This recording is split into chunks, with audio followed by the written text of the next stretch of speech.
cosa de todos los días. Si te adentras en este barrio, vivirás fuertes emociones y levantarás el vuelo a otra dimensión. ¿Cuántas leyendas del barrio para que vivas mil emociones? Ven conocer mi gente y enamórate. ¿Cuántas leyendas del barrio para que vivas mil emociones?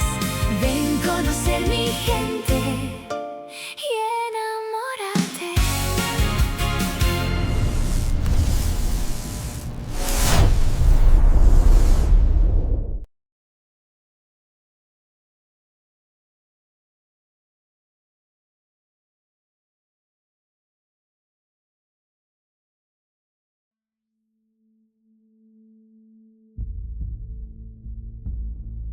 Capítulo 4.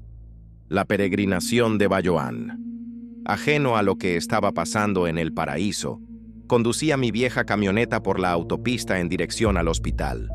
Me repetía a mí mismo: Bayoán Santos, todo va a estar mejor, la pesadilla ya pasó. La carretera hacía una larga curva al llegar al extremo norte del distrito de San Fernando de la Carolina. En el lado norte de la carretera se levantaba orgulloso el moderno Aeropuerto Internacional José Huertas González, nombrado en honor a un incansable luchador en contra de la violencia y las injusticias. Aquel aeropuerto era el eje de la transportación en el extremo oriental del Caribe. Al otro lado del aeropuerto, observé las ruinas de dos enormes y otrora lujosos templos. El primero era el antiguo lugar de adoración de la Iglesia Progresista Internacional, separado por una pequeña verja de alambre de torbellino del Centro de Investigación de las Ciencias y Matemáticas. En el templo se rendía culto a tres deidades esotéricas: el dios dinero, el espíritu consumidor y el hijo de la gran pala. Creían fervorosamente que la adquisición de ornamentos y posesiones visibles era prueba de su santidad. El segundo templo tenía como deidades a la diosa madre estadística, patrona de los números manipulables, la diosa especulación, guardiana de las verdades que murieron tempranamente, como la teoría de la paradoja de la información de Hawking, y por último, la diosa Santa Toga, patrona de los doctorados y la élite intelectual. Era la diosa de aquellos que comprendían cómo se movían los astros en el cosmos, pero no sabían cambiar la llanta de su automóvil. Con los años, me di cuenta de que la filosofía tiene dos vertientes, la ciencia y la religión, y que la verdad reside en un punto infinitamente pequeño entre ambas. Conozco científicos que son fervorosos cristianos y religiosos que son de las personas más ruines que he visto. La ciencia afirma tener todas las respuestas, pero siempre pide más dinero para investigar. Los religiosos dicen que poseen la verdad absoluta, pero solo los hombres santos pueden interpretarla. Dos caras de la misma moneda. Siempre he creído estar en el borde ranurado de esa moneda, donde se encuentra el equilibrio. Durante años, los seguidores de ambos templos cultivaron la enemistad hasta que un huracán de categoría 5 arrasó ambos edificios. Fue un recordatorio de que, en este universo analógico, ni la fe ni la ciencia son indestructibles. Continué mi camino hacia el hospital y tomé el expreso número 42, que vira hacia el oeste, atravesando la majestuosa ciudad de San Juan, en dirección a la ciudad de la Santa Cruz. Hacía unos minutos que transitaba por aquella vía, cuando de frente se vislumbraba un túnel de unos 400 metros de largo.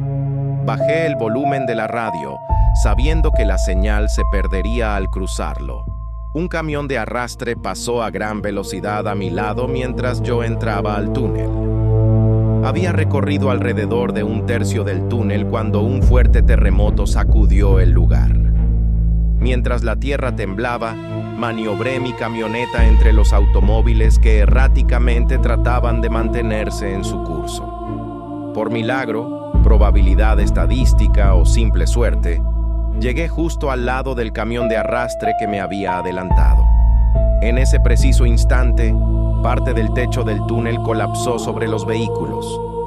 Pero el camión actuó como un milagroso sostén, evitando que la losa superior cayera sobre mi camioneta. El techo se detuvo a escasas pulgadas de mí. Todas las luces del túnel se apagaron, y durante unos minutos que me parecieron eternos, todo fue tinieblas. Estaba asustado y confundido, sin saber si aquello era una pesadilla o la realidad. Apagué el motor de la camioneta y busqué mi teléfono móvil. Intenté llamar al 911, pero solo escuché una voz diciendo que los circuitos estaban ocupados. Encendí la radio, pero no había recepción. Desesperado, prendí las luces de mi camioneta. Solo una funcionaba, pero fue suficiente para ver que no todo el techo del túnel había colapsado. Decidí no quedarme esperando la muerte. Abrí la puerta de mi vehículo y con precaución me bajé, tomando de la caja de herramientas una linterna y una pequeña navaja. Los gases venenosos de los automóviles seguían llenando el aire. Me acerqué al camión de arrastre, pero su conductor ya no respiraba.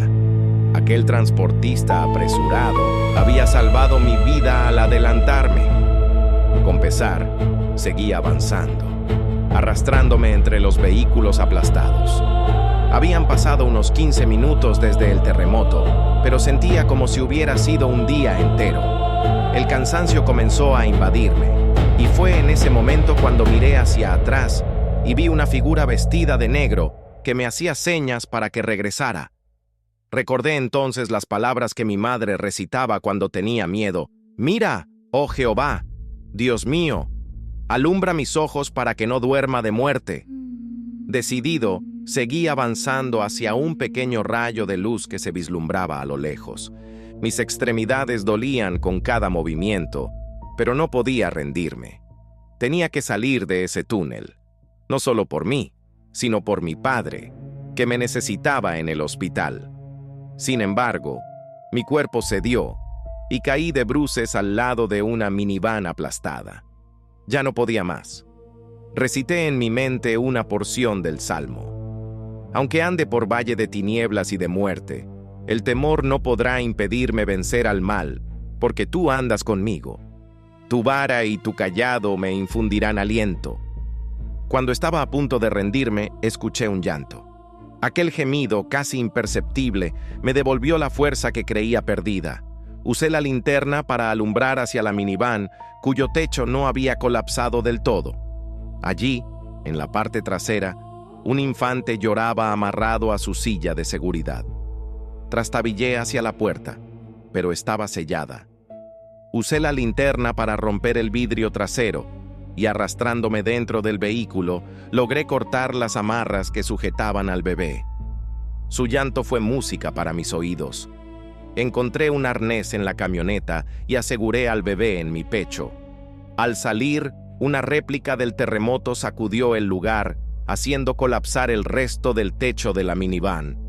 Abracé al infante, protegiéndolo de la nube de polvo. Avancé a duras penas hacia la luz que aún vislumbraba. Mis fuerzas flaqueaban, pero escuché voces cercanas y gateé los últimos metros hacia la salida. Cuando llegué, grité con todas mis fuerzas: «¡Auxilio! ¡Por favor! ¡Ayuda!». Lloré, no solo por el terremoto o el túnel, sino por los años de abuso laboral, de prepotentes clientes y las largas horas de trabajo en el almacén. En ese momento, ocurrió un milagro. Una mano se extendió entre las tinieblas y me sacó de aquel túnel. Capítulo 5. Ananá Turey. Justo cuando la desesperación me ahogaba, una mano femenina apareció por el pequeño agujero en la obstrucción del túnel. Una voz de mujer gritaba: «¡Aquí hay alguien! ¡Avancen! ¡Tenemos que sacarlos!». Con la voz quebrada por el cansancio, le grité: «Por favor, tengo un bebé conmigo. Creo que cabe por el agujero». Unos minutos después, un cable de acero descendió por el agujero. No sabía si llorar o reír. Coloqué a la criatura en el arnés y la levanté hasta que las manos de los rescatistas la alcanzaron. La mujer al otro lado gritó emocionada: «¡Cielos, es una niña! y está completamente sana. Dios mío, es un milagro. La mujer se asomó por el agujero para calmarme. No te preocupes, la niña está bien. Pronto te sacaremos de ahí. Caí exhausto en el suelo. No podía creer que al fin había llegado al final del túnel. Poco después, vi cómo bajaban por el agujero una botella de agua y unas galletas en un paquete sellado. Las devoré con ansias. Parecían el mejor banquete que había tenido en años. Un par de horas después, el equipo de rescate de la Guardia Nacional había ensanchado el agujero lo suficiente como para sacarme. Me lanzaron una cuerda, la até a mi cintura y colgando el bulto con las cosas de la niña de mis hombros, comencé a subir. Un paramédico me revisó rápidamente antes de llevarme a la ambulancia. Una vez dentro, el personal me entregó a la pequeña niña, que dormía plácidamente. Era hermosa, con piel canela y cabello lacio y negro como la noche. Alrededor de su cuello colgaba una cadena de oro con una pequeña medalla roja.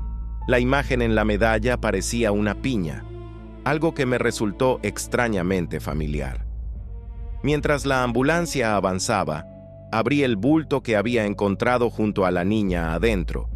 Había papeles en un idioma que no entendía, pero todos llevaban el logotipo de Jan Lao Gentech. En su pequeña muñeca izquierda tenía una pulsera de oro con un nombre grabado, Ananaturei.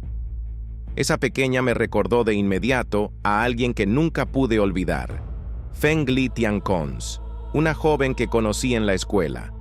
Estaba en cuarto año cuando, una lluviosa mañana, llegó una nueva estudiante de intercambio. Feng Li tenía la piel canela. Su padre era chino y su madre, india. Hablaba varios idiomas, y aunque su belleza era innegable, había algo melancólico en su mirada. Con el tiempo nos hicimos amigos. Nadie en la escuela le hablaba, y ella parecía cargar con una soledad profunda. Nunca entendí por qué la gente discrimina sin conocer el alma de los demás. Feng Li no solo era brillante, sino también gentil, amable y talentosa. Unos meses después, me invitó a su casa para trabajar en una asignación de ciencias. Después de terminar, trajo un hermoso clarinete y tocó una melodía que me dejó sin palabras. Les Feuilles Mortes. Era una pieza nostálgica que nos llevó a un viaje musical a través del ciclo de quintas. Nunca conocí a sus padres. Según me contó, siempre estaban trabajando y solo los veía de vez en cuando. Esa ausencia en el hogar la volvía aún más taciturna. Aquella tarde, cuando me disponía a irme, Feng Li me abrazó y nos besamos. Fue un beso tierno, pero lleno de algo que no supe explicar. La tomé por la cintura y acaricié su rostro. No había palabras, solo el lenguaje de las emociones. Aquella tarde, entre besos y caricias, nos fundimos en un solo ser, mientras al ritmo cadencioso de su respiración bailábamos un vals de entrega y amor. Aquella noche, sin duda alguna, conocí todos los rincones de quien sería mi primer amor y a quien nunca conseguiría olvidar. Días después, una fiebre intensa me golpeó en medio de las clases. La cabeza me daba vueltas y la maestra llamó a mi casa. Mi padre me llevó al Hospital San Abadón, el más cercano a la escuela. Los médicos no pudieron determinar la causa de mi enfermedad. Entre sueños, lo único que me consolaba era una pintura de un atardecer otoñal colgada en la habitación. Le pregunté a una de las cuidadoras por el nombre de la obra, y ella leyó la placa, Les Feuilles Mortes. Las letras y los símbolos que describían su patrón musical parecían resonar de una forma misteriosa conmigo. Un día, Feng Li vino a visitarme. Estaba pálida, y le pregunté si se sentía bien. Me contó que sus padres trabajaban en uno de los edificios del complejo médico, lo que le facilitaba verme. Pero de repente se sintió mareada y se desmayó a mi lado. Una enfermera, al notar su fiebre, salió alarmada. Poco después, todo se volvió borroso. Sentí que la oscuridad me envolvía. Semanas después, desperté en una habitación distinta, conectado a una máquina de soporte vital. Cuando finalmente mejoré, pregunté por Feng Li, pero nadie parecía recordar haberla visto. Era como si nunca hubiera existido. Lo único que me quedaba de ella era una pequeña libreta de dibujos que había dejado sobre el gavetero de la habitación. La portada de la libreta mostraba un hermoso árbol de cerezo, adornado con sus delicadas flores rosadas. Era una estampa majestuosa, símbolo en Japón de que, por largo que sea el invierno, siempre llega una nueva primavera. En la contraportada, un mensaje corto escrito con su característica caligrafía leía: entre las flores, la flor de cerezo; entre los hombres, el samurái. Y más abajo, entre la vida y la muerte, florece el amor. Después del invierno, la primavera, para cuando encuentres felicidad bajo la tinta del amor. Paso mis días intentando descifrar las palabras de mi amada. ¿Terminará algún día mi invierno? Al darme el alta, me entregaron un frasco de pastillas con el logotipo de Jan Laog Gentek. Debía tomarlas cada 12 horas durante varias semanas. Regresé a la escuela, pero algo en mí se había roto. Sosteniendo a la pequeña Ananá, no podía evitar pensar en Fengli. Esta niña era un reflejo de aquel amor del pasado, y sentía que, de alguna forma, ambas estaban conectadas. Ananá Turei crecería sin su madre, quien había perecido en el túnel, y yo, aunque trataba de acallar los recuerdos, no podía olvidar los gritos, el estruendo, ni la tragedia de aquel fatídico día en aquella tumba de hormigón.